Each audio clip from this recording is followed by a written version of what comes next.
네, 순간의 선택이 평생을 좌우한다. 그렇습니다. 우리 인생은 무엇을 선택하느냐에 따라서 달라집니다. 어제 선택한 것은 오늘의 열매이고, 내가 오늘 선택한 것은 나의 내일의 열매가 됩니다. 맞죠? 사소한 선택으로부터 중요한 선택에 이르기까지 그 선택의 결과가 일상생활과 우리 인생 전체에 지대한 영향을 미치는 것을 우리는 너무도 잘 알고 있습니다. 우리 주변에도 순간의 선택을 잘못해서 망한 사람들 여러 보았습니다.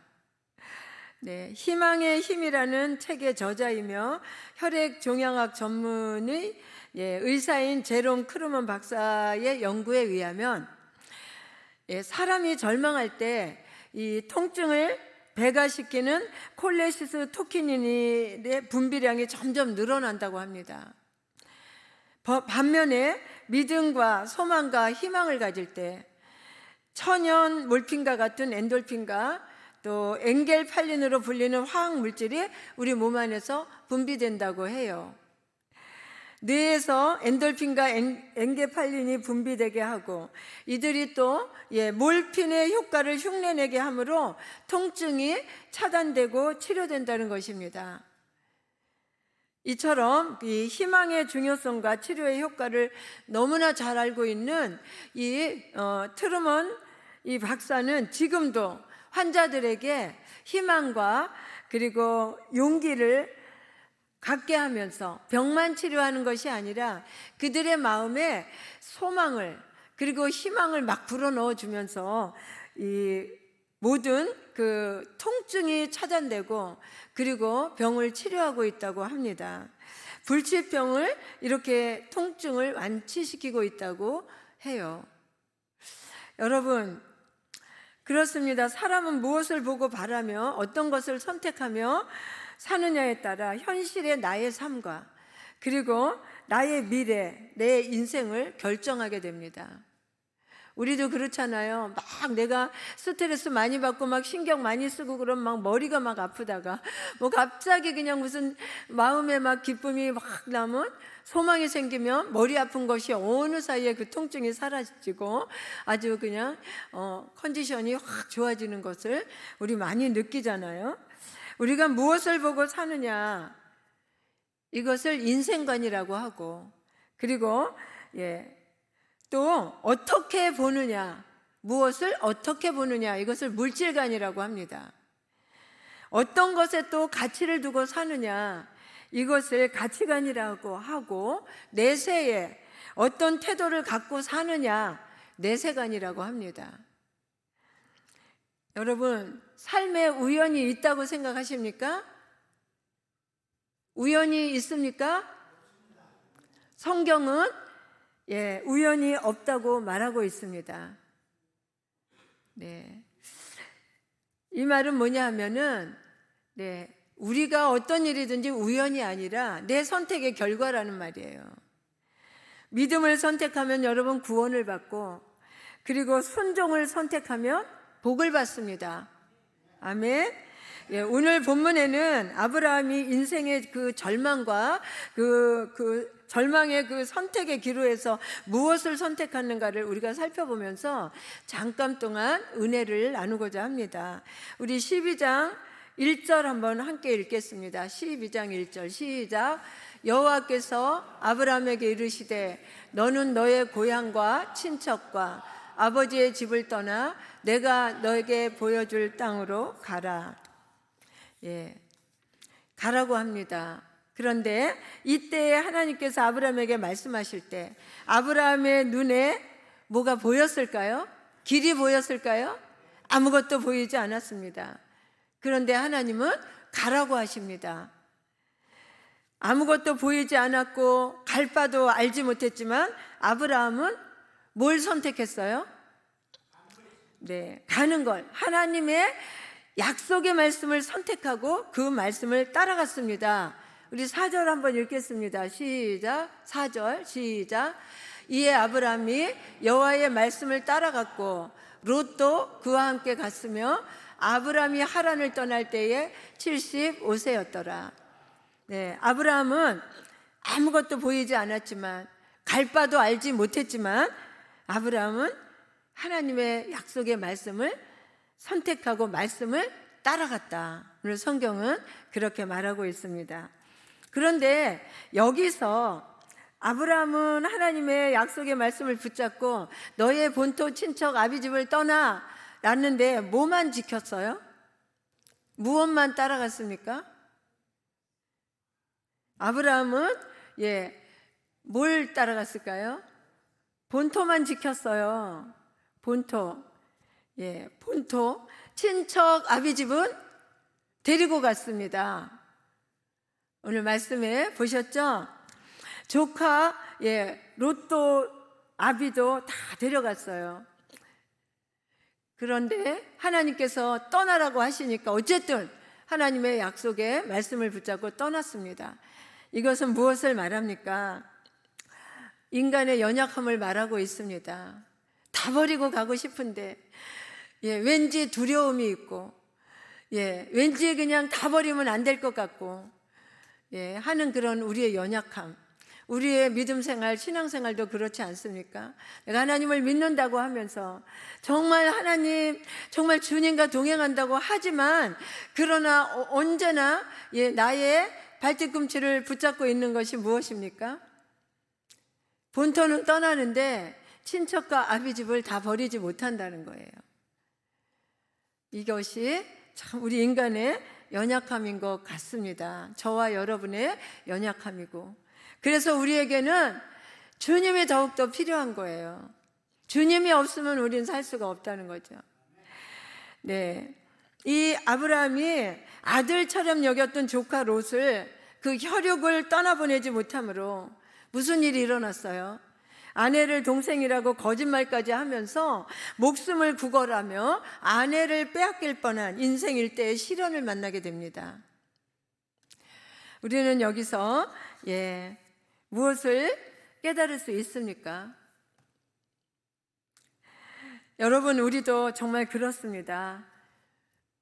깨달아야 됩니다. 마음은 원이로되 육신이 약하도다. 정말 우리는 이거는 성경의 말씀인데 꼭 내가 내 자신을 합리화시킬 때 이 말씀을 써먹어요. 그렇게 하나님의 말씀을 써먹으면 안 되는 거예요. 참 나는 마음은 정말 하고 싶지만 내 육신이 약하도다. 이런 자기 합리화하고자 하는 이런 우리 연약함, 우리의 자신을 이 시간에 우리 아브라함을 보면서 우리는 깨닫게 되기를 축원합니다. 여러분, 하나님이 허락하지 않은 것을 품고 있으면 결국에는 큰 고통을 주면서 떠나게 됩니다. 아브라함이 데리고 갔지만 하나님이 허락하지 않은 것인데 결국에는 떠나면서 아브라함에게 큰 고통을 주고 떠나게 되죠. 아브라함과 롯이 큰 거부가 되자 롯을 데리고 간 아브라함이 큰 거부가 됐어요. 그러자 종들끼리 서로 계속 싸우는 거야. 아브라함이 그때 비로소 안 되겠다, 이 조카 롯을 내가 데리고 온 걸 후회하면서 롯과 갈라질 것을 결심하고 롯에게 먼저 선택권을 주었어요. 선택권을 주면서 롯에게 선택하게 했습니다. 그러니까 롯은 어떻게 했어요? 풍요와 부요의 땅 소돔과 고모라를 선택합니다. 우리 창세기 13장 9절 11절 함께 읽어보겠습니다. 9절부터 11절 시작. 내 앞에 온 땅이 있지 아니하냐? 나를 떠나가라. 네가 좌하면 나는 우하고 네가 우하면 나는 좌하리라. 이에 롯이 눈을 들어 요단 지역을 바라본즉 소알까지 온 땅에 물이 넉넉하니 여호와께서 소돔과 고모라를 멸하시 전이었으므로 여호와의 동산 같고 애굽 땅과 같았더라. 그러므로 롯이 요단 온 지역을 택하고 동으로 옮기니 그들이 서로 떠난지라. 또 시작. 롯이 아브람을 떠난 후에 여호와께서 아브람에게 이르시되 너는 눈을 들어 너 있는 곳에서 북쪽과 남쪽 그리고 동쪽과 서쪽을 바라보라. 오늘 말씀에 하나님께서 계속해서 나오는 단어가 무엇입니까? 바라보라. 예, 오늘 설교의 제목이 바라보라인데, 바라보면 어떻게 되느냐? 바라보는 대로 이루어진다. 오늘 설교의 제목이 바라보면 이루어진답니다. 네, 정말 이 롯이 자기 아버지 같은 그 늙은 아브라함에게, 그러니까 이게 백부죠, 큰아버지. 그러면 큰아버지가 먼저 선택하십시오. 저 요단들을 선택하십시오. 전 기름진 땅입니다. 막 이러면서 양보를 했어야 되는데, 이 롯은 어떻게 했어요? 그러지 않았습니다. 자기가 좋은 곳을 선택하고, 정말 그리로 갔잖아요. 왜 그랬어요? 이 롯이 무엇을 바라봤기 때문에 그래요. 아브라함이 선택하라 그랬더니 눈을 들어 어디를 봤다 그랬어요? 요단 들을 바라보니 에덴의 동산 같았더라. 여러분, 우리가 무엇을 바라보냐? 정말 중요한 것입니다. 그래서 롯은 그냥 인정사정 없이 그냥 배신 때리고 갔습니다. 아브라함이 얼마나 배신감을 느꼈을까? 하나님이 떠나라고 했을 때 그냥 보냈으면 이런 상처도 겪지 않았을 텐데 하며 조금 후회하지 않았을까? 이건 제 생각입니다. 어쨌든 늦게나마 자신의 불순종을 깨달은 아브라함은 환경과 재물이 아닌 하나님의 말씀을 선택했어요. 늦었지만 아브라함은 믿음의 조상이고 하나님께 큰 복을 받은 것이 처음부터 그런 게 아니었어요. 성경을 주밀하게 보면 아브라함은 불순종과 자기 생명을 보존하기 위해서 그냥 이 핑계 저 핑계 요리조리 불순종하면서 거짓말까지 하고 아내로 팔아버린 그런 비겁자였어요. 그러나 아브라함에게 가장 중요한 거 한 가지가 있습니다. 그게 뭘까요? 아브라함은 연약한 그 인간이지만, 그러나 아브라함에게 그냥 정말 그 변할 수 없는 그 한 가지, 하나님이 복을 주실 수밖에 없는 그 한 가지가 있었는데, 그게 뭐냐면 하나님의 언약을 붙들고 있었어요. 언제 어디서나 넘어지거나 자빠지거나 언제나 하나님의 언약의 말씀을 꼭 붙들고 있었습니다. 하나님께서는 성경에 보니까 아브라함에게 그것을 의로 여기셨다 그랬어. 아브라함이 하나님의 언약의 말씀을 붙들고 있는 것을 의로 여기신다고 하시고 믿음의 아비, 복의 근원으로 삼으셨던 것입니다. 여러분, 우리는 넘어지고 자빠지고 연약한 존재입니다. 그러나 우리가 절대로 버리지 말고 변하지 말아야 될 것은 뭐냐? 하나님의 말씀, 하나님의 이 언약의 말씀, 이것을 붙들고 무슨 일이 있어도 주님이 부르시는 그날까지, 천국까지 붙들고 가야 됩니다. 우리는 그런 언약의 백성이라는 거예요.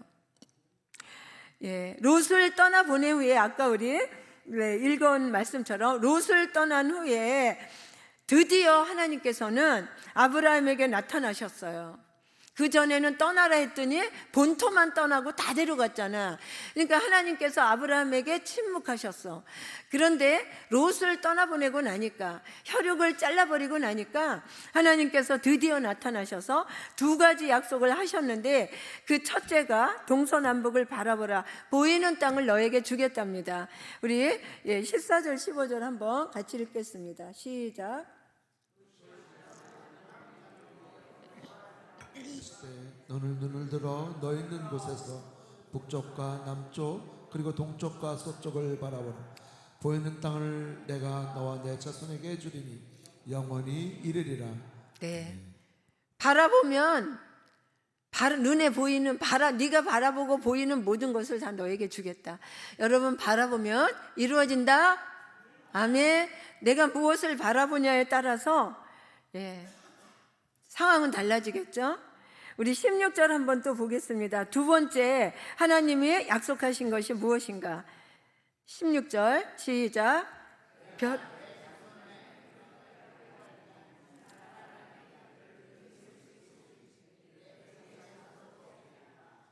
16절에 보니까 뭐예요? 별을 바라보라고 하십니다. 별을 바라보라. 내 자손을 하늘의 별과 같이 셀 수 없이 많이 주겠다는 거예요. 큰 민족과 나라를 이루어 주시겠다는 약속이고 후일에 그 약속이 성취되었습니다. 하나님은 무엇을 이루시기 전에 먼저 꼭 우리에게 바라보라고 하십니다. 바라보라는 것은 꿈을 품고 희망을 품고 소망을 가지라는 것입니다. 그리고 그 꿈이 마치 그냥 현실에서 이루어진 것처럼 바라는 것들이 실상이 되어서 내 삶의 현장 가운데서 이루어진다는 것을 그리면서 바라본다는 것은 바로 그런 거예요. 그냥 이렇게 쳐다보는 게 아니라 내 삶의 현장 가운데서 하나님의 이 축복의 약속의 말씀이 내 삶의 현장에서 지금 이루어졌다, 이것을 그리면서 눈에 보듯이 실상으로 나타나듯이 그렇게 바라보라는 겁니다. 마치 여인이 아기를 잉태하면 10달이 지나면 무슨 일이 일어나요? 낳지요. 근데 어떤 사람은 낳고 어떤 사람은 안 낳습니까? 아무나 다, 누구나 다 잉태한 사람은 틀림없이 나옵니다. 10달이 지나면 틀림없이 나와요. 이것이 뭐냐면 믿음의 법칙이라는 거예요. 바라봄의 법칙이라는 겁니다. 그래서 이 바라봄의 법칙, 믿음의 법칙으로 약속의 말씀을 품고 이루어질 것을 바라보면 이루어진다. 아멘.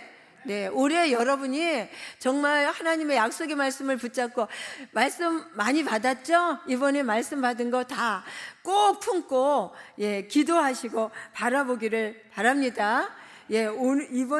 올해 제가 받은 말씀도 제가 너무 받은 말씀 너무 깜짝 놀랐어요. 17절 말씀 받았습니다. 너는 일어나 그 땅을 종과 힘으로 두루 다녀보라. 내가 그 땅을 너에게 주리라. 깜짝 놀랐어요. 아니, 하나님께서 베트남 땅을 나에게 주실래나? 왜 일어나서 종과 행으로 두루두루 다녀보라고 하시는가?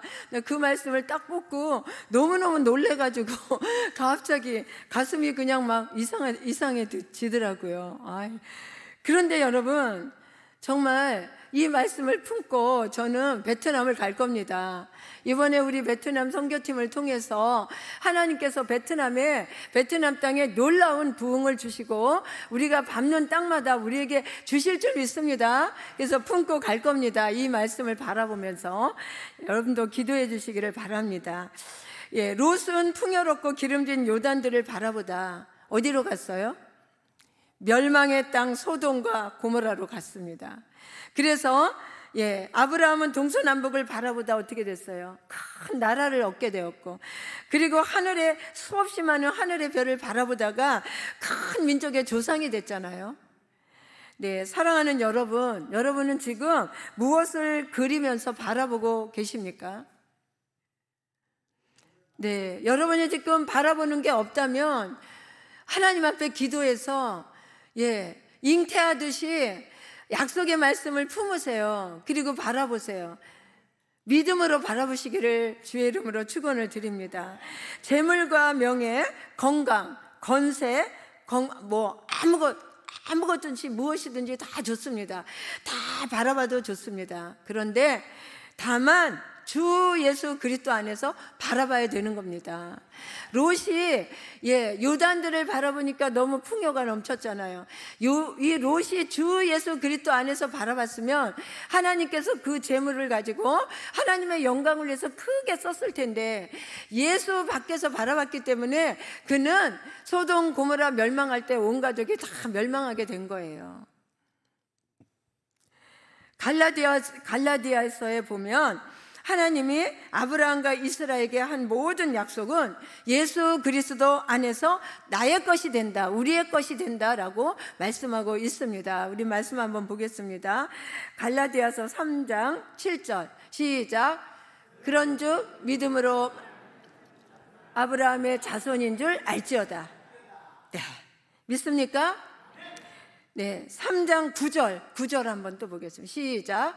그러므로 믿음으로 말미암은 자는 믿음이 있는 아브라함과 함께 복을 받느니라. 아멘. 네, 우리 14절 또 한번 보겠습니다. 시작. 이는 그리스도 예수 안에서 아브라함의 복이 이방인에게 미치게 하고 또 우리로 하여금 믿음으로 말미암아 성령의 약속을 받게 하려 함이라. 아멘. 네, 우리 29절 한번 더 보겠습니다. 시작. 너희가 그리스도의 것이면 곧 아브라함의 자손이요 약속대로 유업을 입을 자니라. 아멘. 네, 여러분, 이 축복의 말씀이 아브라함에게만 주신 말씀이라면 오늘 저와 여러분에게 무슨 상관이 있습니까? 성경의 말씀은 항상 하나님과 나와의 1대1의 관계입니다. 어제나 오늘이나 영원토록 동일하신 그 하나님께서 그 옛날 간날에 아브라함에게 하신 이 말씀이 오늘 나에게 하시는 말씀이라는 거예요. 오늘 지금 갈라디아서 말씀이. 그래서 그 아브라함의 복이 그리스도 안에 있으면 나의 복이 된다고 오늘 말씀하고 계시는 겁니다. 여러분, 하나님의 말씀은 1.1획도 영원토록 변함이 없어요. 천지는 없어져도 하나님의 말씀은 영원합니다. 아브라함에 주신 이 약속의 축복이 오늘 저와 여러분에게 주신 축복임을 믿으시지요. 올해 여러분이 주님을 바라보고 하나님의 말씀을 붙잡고 그 언약을 붙잡고 말씀을 따라가서 아브라함처럼 이 아브라함의 복을 받는 은혜가 있기를 주의 이름으로 축원을 드립니다. 그렇습니다. 여러분, 답답하고 절망스러울 때 예수 그리스도 안에 있으면 아브라함 같은 복을 주시겠다는 이 약속의 말씀을 선택하십시오. 그래서 그 말씀이 현실에서 실상이 되어 내 삶 가운데 이루어진다는 믿음으로 바라보십시오. 내가 그 선택한 그 말씀을 믿음의 눈을 열고 바라보십시오. 크리스찬들은 세상과 환경과 자신을 바라보면 안 됩니다.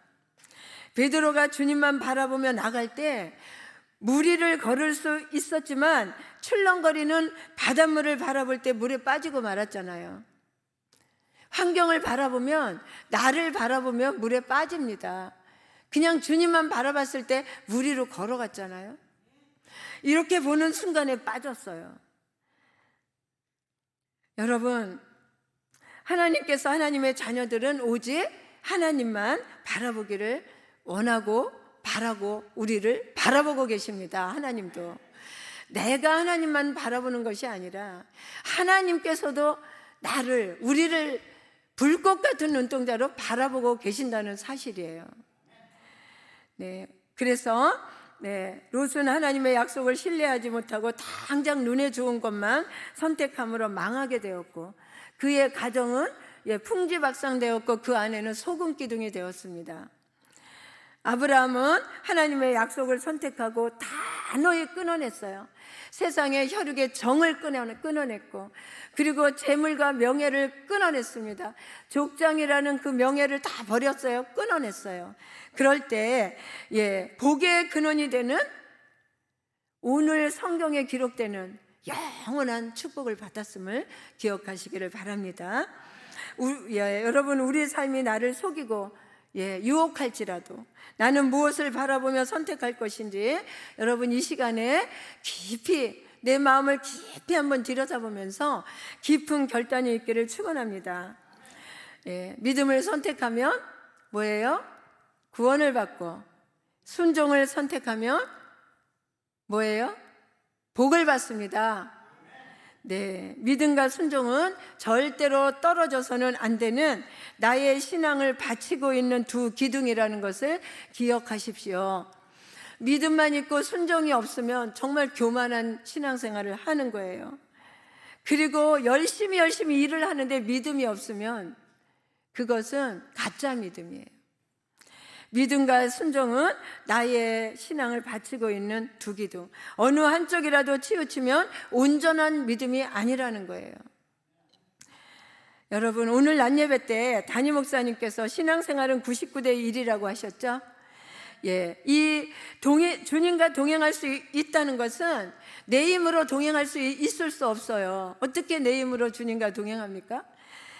99%의 주님의 능력이 나를 이끌어갈 때 나의 1%로 쫓아가면 100%로 주님과 동행하는 삶을 살아갈 수 있다는 거예요.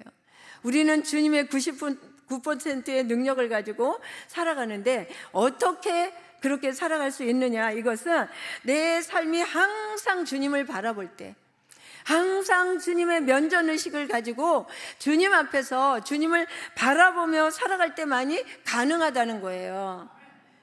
조금만 눈을 돌리고 옆을 쳐다보면 세상에 너무 많은 것들이 나를 유혹하고 나를 넘어뜨리려고 하고 있습니다.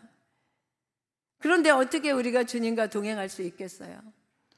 내가 주님과 동행할 수 있는 것은 99%의 주님의 능력이 있기 때문에 그렇습니다. 아멘이시죠? 내가 할 수 있는 거 아무것도 없습니다. 올해 우리에게 주신 7가지 신앙생활의 원칙을 여러분 잘 지킬 수 있는 것은, 목사님 계속 부르짖고 계시잖아요. 우리가 신앙생활 잘해서 하나님께 복을 받게 하려고 우리 성도들이 그랬으면 좋겠어서 계속 부르짖고 계시는데 내가 할 수 있는 것이 아니라는 거예요. 내가 그것을 지킬 수 있는 것도 내가 주님을 바라볼 때, 주님 안에 있을 때 99% 주님의 능력이 그렇게 주님만을 바라보고 동행할 수 있게 한다는 사실을 여러분 기억하시기 바랍니다. 그래서 어떤 어려움이 올지라도 내 힘이 아닌 하나님의 99%의 능력을 힘입고 아브라함처럼 하나님의 언약의 말씀을 선택하고 그 말씀을 따라가고 순종하는 저와 여러분 되어서 그 말씀이 우리의 삶 가운데 실제가 되어 누리는 축복이 올해 저와 여러분 가운데 넘치게 임하기를 축원합니다. 우리 교회 가운데 넘치게 임하기를 축원합니다. 아멘. 네, 우리 이 시간에 이제 주만 바라볼지라 찬양하면서 찬양 한 곡 주님 앞에 드리고 기도하겠습니다.